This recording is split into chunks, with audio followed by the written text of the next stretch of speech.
Things that we pay money for, we value. The paradox is that exactly the reverse is true. Everything that's really worthwhile in life came to us free. Our mind, our soul, our body, our hopes, our dreams, our ambitions, our intelligence, our love of family, children, and friends. All these priceless possessions are free, but the things that cost us money are actually very cheap and can be replaced at any time.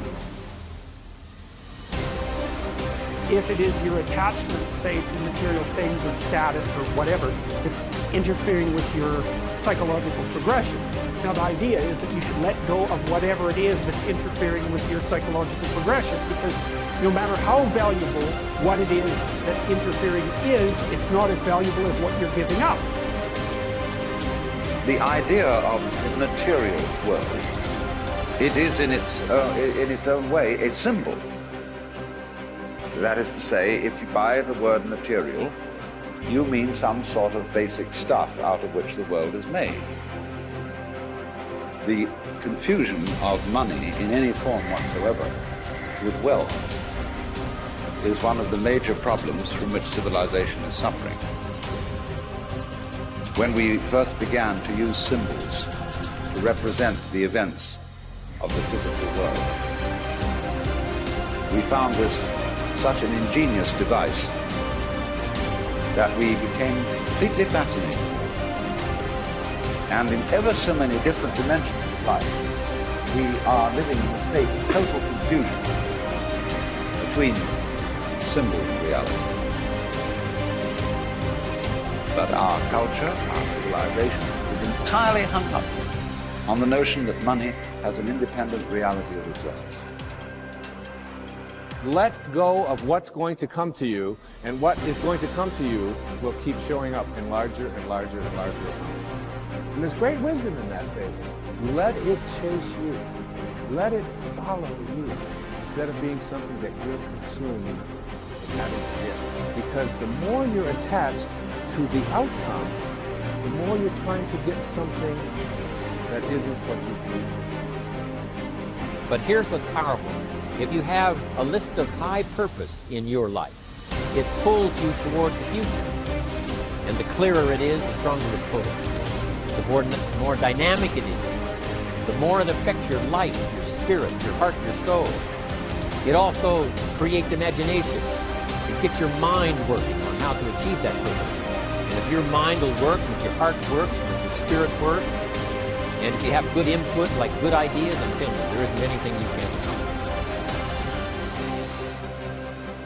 So if you've taken all of your attention off of everything material, there's only one place you're going to wind up, and that is the immaterial realm called the quantum field, an invisible field of energy that unifies and connects everything material.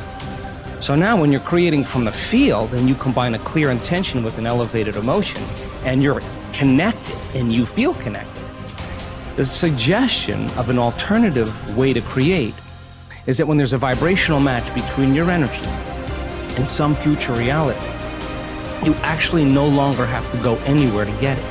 You're actually the vortex, and you will collapse space and time and draw the experience to you. Now that, to me, is a lot more fun, because the experience is the unknown. You can't predict when it's going to happen or how it's going to happen, because if you can predict it, it's the known. So then you have to lay down the very thing you use your whole life to get what you want, for something greater to occur. Now that goes against generations untold of conditioning and a lifetime of habituation, believing that we're trapped in this material world. And yet I can say to you without a doubt that once you understand that formula, and once you know how to create that kind of brain and heart coherence, the side effect of that is a change in biology, neurologically, chemically, hormonally, genetically. We've measured it. We've seen gene regulation changes in 4 days. More brain coherence, more heart coherence. Your brain's working better. You're trusting your heart. It's open.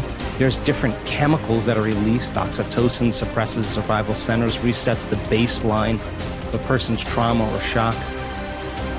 Your immune system goes up. You lengthen your telomeres. We've measured that too. So you're changing the future of your body. You're extending your life. That's evidence, right? So we have the evidence to know that it could happen because we've measured it. But the real evidence is watching the testimonial of someone who says, I had stage 4 cancer. I was told as a 41-year-old woman that I wouldn't live for more than 2 months. And I have no evidence of cancer in my body at all. Or someone that's a physician who has Parkinson's disease that's tried everything from the medical route and has one transcendental moment, and their tremors and their pain are gone.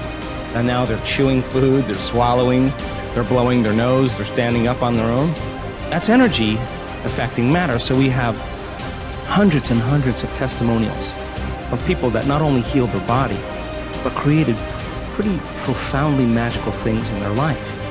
So you have evidence in the scientific world, you have evidence in the practical world, and evidence is the loudest voice right now.